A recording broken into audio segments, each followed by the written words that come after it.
Hello, thanks for tuning in. I'm Hinan Ahmed, one of the associate editors for CCI Journal here at UT Health Sciences Center in San Antonio. I would like to welcome Dr. Lee for the excellent study that just got published and is the editor's choice for this issue. Dr. Lee and colleagues looked at outcomes for 8 years, almost extending to 10 years in the patients with long coronary lesions, where they ended up putting stents 60 millimeter length, full melt jacket as it's called, and have some interesting data to share with us. Thank you. Dr. Lee, please.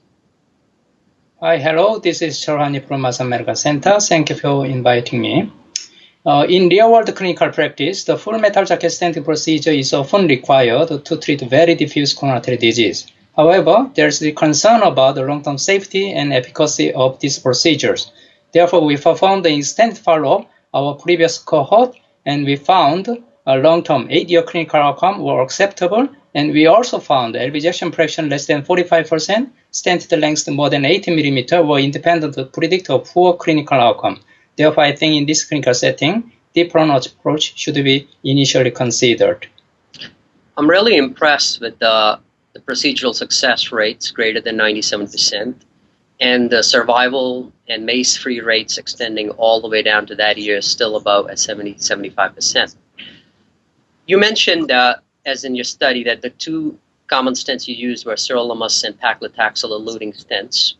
What do you think the impact of the newer generation, second-generation drug-eluting stents would be? And what is the role, if any, of bioabsorbable stents in long, diffuse coronary lesions? As you know, new generation stents is safer than previous drug-eluting stents. Therefore, I think long-term outcome with the new generation DS may be better than is our data.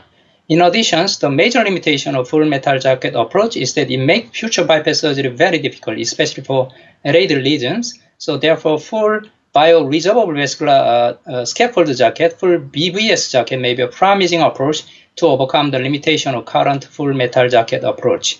I think the future is bright, but definitely we need further study using BVS bioresorbable vascular scaffold. That brings up an interesting point. Definitely, if you're aiming for long-term patency, reduced restenosis rate, sizing and other issues become important. Do you routinely use imaging devices for these long lesions, role of IVUS or OCT? Could you please comment on that? As you know, stent on the expansion is very common after full metal jacket stent implantation. So therefore, I think IVUS guidance and high-pressure adjunctive balloon dilation is especially important to optimize the result after the full metal jacket stent implantation to achieve optimal stent expansion and complete strut positions. Thank you. An interesting thing I also noticed was CTOs. We deal with a lot of CTOs, and honestly, they're challenging, and always the goal is to do the best while you're doing them. But again, the long-term patency. Your study had about a good 17–18% CTO lesions. Any special techniques or precautions you use when you're doing a CTO?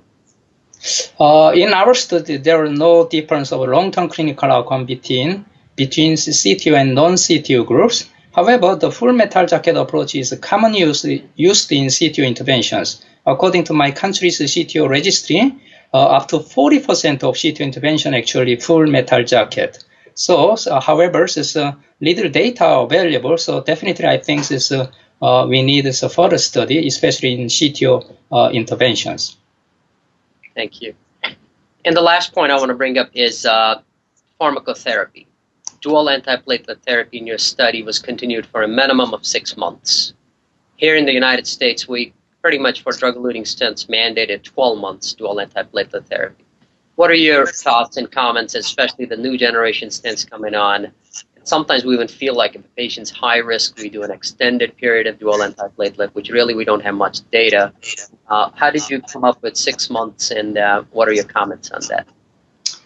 Previously, we reported the DS late trial to compare the effect of 12 months versus more than 12 months of dual antiplatelet therapy in patients who underwent drug-eluting stent implantations.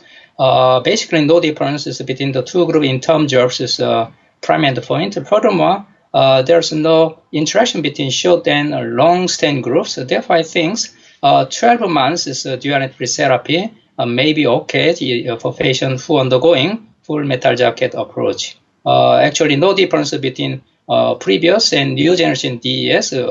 Therefore, I think 6 to 12 months is maybe okay. Is in the year of new generation drug-eluting stent. Thanks again.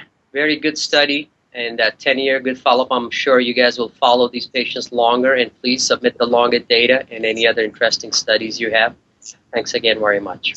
Thank you very much. See you next time.